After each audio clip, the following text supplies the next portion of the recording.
What's going on, everyone? Welcome back to another episode of the Primetime Sports Podcast, hosted by Joey Mailari. So a big move just went down in the NFL, and Aaron Rodgers is headed from Green Bay to the New York Jets, which isn't really a surprise to many since this trade has been in the works for about a month now. They just could never figure out the draft capital. That's why I said yesterday in my first-round mock draft that at some point in the next week, whether it's draft day or before, the New York Jets are ultimately going to be getting Aaron Rodgers before the draft, since they have to trade draft picks back to the Packers, and the Packers want to get that trade done before the draft because picks in the future aren't as valuable as picks in the current moment.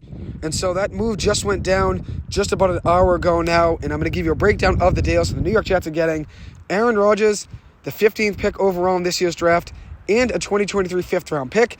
In return, the Jets will be sending the 13th overall pick to Green Bay, along with the second-round pick for Green Bay in 2023, a sixth-round pick in 2023, and a conditional second-round pick in 2024 that would become a first-round pick if Rodgers plays 65% of the snaps in this upcoming season. So overall, the Jets get Rodgers, the 15th pick, and a fifth-round pick in 2023. The Packers get the number 13 overall pick, a 2023 second-round pick, a 2023 sixth-round pick, and a conditional 2024 second-round pick that would turn into a first-round pick if Rodgers plays 65% of the snaps this season on offense for the New York Jets. A very impressive move for the Jets, and this is a Jets team that is going in the right direction. Even though Zach Wilson didn't end up working out with the second overall selection in 2021, they find their quarterback for the next few years, and they're contending right now. I mean, that Jets defense is ready to win right now. The skill players are very good as well. You have Garrett Wilson, Offensive Rookie of the Year. You have Sauce Gardner on defense, Defensive Rookie of the Year last year. You have Breece Hall at running back. You have Mecole Hardman at wide receiver. And now you have Aaron Rodgers as your quarterback. They're starting to build a good foundation there in that Jets system. And if you look at the AFC East, it's only gotten better over the last year. Jalen Ramsey went from the Rams to the Dolphins. Aaron Rodgers has gone from the Packers to the Jets. The Bills already were a good team, have one of the best offenses in football. The Patriots, they're taking a slight step down. And I think if you look at this Jets team, they were underrated anyways last year, even with the low expectations everyone had going into the season. They ended up becoming a very good team, obviously competitive as well. They were right on the cusp of making the playoffs. Now you look at this team now, they're even better. They have the 15th overall pick now. They had the 13th original. Now they have the 15th overall pick. I them selecting Broderick Jones, a tackle out of Georgia. We will see if they continue with that path. I think the Jets have to find a way to protect Aaron Rodgers. The offensive line has obviously had injuries over the past few years. You look at a guy like Mekhi Becton, has struggled to stay healthy, even though he has the frame to be one of the best tackles in football. He's been struggling with injuries the past 2 to 3 years now. I think the Jets have to go get an offensive lineman to help out Aaron Rodgers. That offense is pretty good, too, as I said, skill players-wise. You have Breece Hall, you have Garrett Wilson. Breece Hall was a great running back before he got hurt at the midpoint way last season for the Jets. The Jets obviously needed him in the run game. The run game wasn't the same with Michael Carter and James Robinson. James Robinson is now a New England Patriot. Michael Carter is still with the Jets, to my knowledge. So look at the Jets offense. They have a good offense. Now you have Aaron Rodgers, who obviously has had a great career, Super Bowl champion quarterback, Super Bowl MVP, 4-time MVP, 10-time Pro Bowler, led the NFL in passer rating 4 times, led the NFL in passing touchdowns twice in 2016 and 2020, led the NFL in completion percentage in 2020 as well. And you look at all the records he has a single-season passer rating in the NFL ever in 2011, a 122.5 rating. This past year, had a good year. Quarterback wasn't great. Obviously, wasn't MVP season, 26 touchdowns with 12 picks. But his last 2 years prior to this past season, so in 2020 and 2021, 48 touchdowns with 5 picks and 37 touchdowns with 4 picks. Both of those seasons, he played 16 games. So in 16 games, he had 48 touchdowns, and then another 16 games had 37 touchdowns in 2021. In 2022, didn't have as good of a production, 26 touchdowns with 12 picks. Obviously, you got to think that without Davante Adams, it makes a big difference in the offense. Obviously, if you're not throwing to Davante Adams and you're throwing to rookies like Romeo Doubs and you're throwing under-the-radar receivers like Allen Lazard, you obviously didn't really have enough help there for Rodgers this past year for him to have that same success that he had in 2020 and 2021. You lose the best receiver in football in my eyes, Davante Adams. Obviously, your number's going to go down. But now he's got a good receiving core in New York.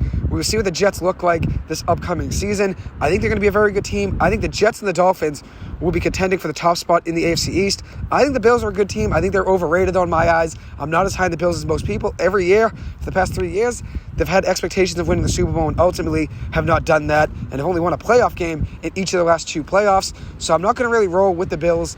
I think the Dolphins and the Jets are going to surprise people. I think those 2 teams will be the best teams in the AFC East.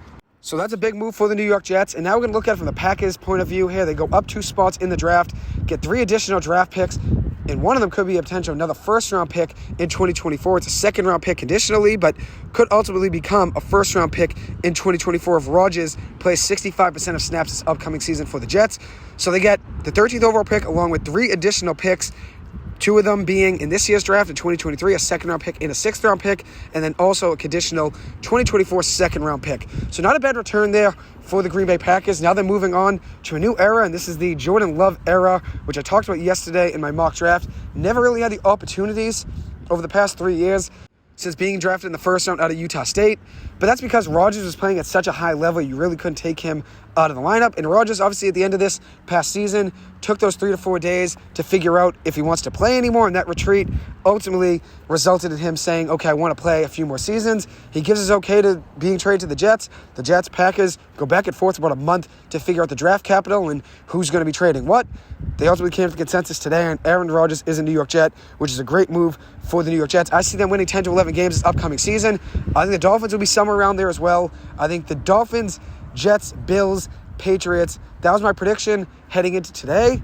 For my AFC East predictions, early, obviously, we still got ways to go before the start of the season, but I was going to say the Miami Dolphins will be the first team in the AFC East, then the Jets, then the Bills, then the Patriots. I'm sure the Jets, Dolphins, Bills will all be separated by a game or so apiece, so it won't be that big of a difference between those 3 teams. But the AFC East has become a powerhouse now, and now you're adding another great quarterback in Aaron Rodgers to go alongside Josh Allen in the division. I'm high on Tua Tagovailoa as well. Not sure if Tua can give you a Super Bowl ring, but I think he can keep you competitive and obviously get you into the playoffs. So hopefully Tua stays healthy this upcoming season for Miami. I think they're going to be a very good team this upcoming year. As for the Jets, their expectations now are even higher, and they're getting into a window of win-now mode. You get Aaron Rodgers in a trade like this, and Rodgers probably has about 2 to 3 years left. It's now almost win-now mode.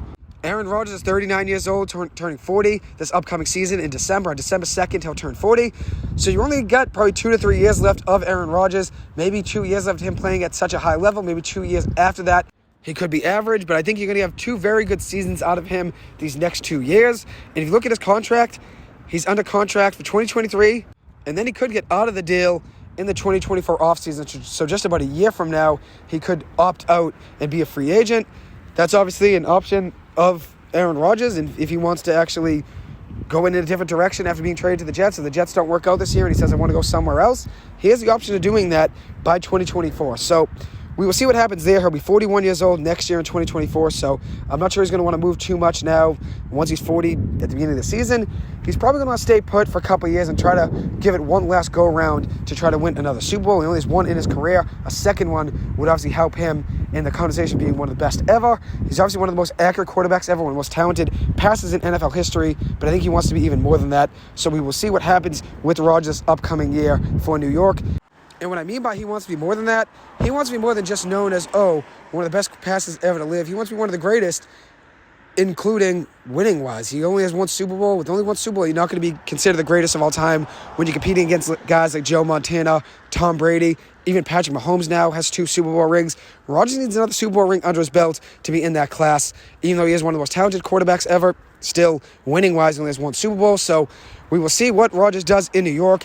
As for the division, as I said, I like Miami to be good this year. I think Miami has one of the best coaches in all of the NFL. Mike McDaniel kept the Dolphins in the game this year against the Buffalo Bills, and that was with a quarterback that no one's really ever heard of, and that was Skylar Thompson, kept him in that playoff game against the Bills. So I do like the Dolphins to be very competitive this year. Obviously, the Jets got even better, and the Bills are obviously a powerhouse, even though I said I'm not as high in them as most. Anyways, we will see what happens in the AFC East this year. It should be a fun division to watch. That will conclude this episode. Thank you guys so much for taking the time to listen to this. As always, I appreciate it, and hope you guys have a good one. Thank you.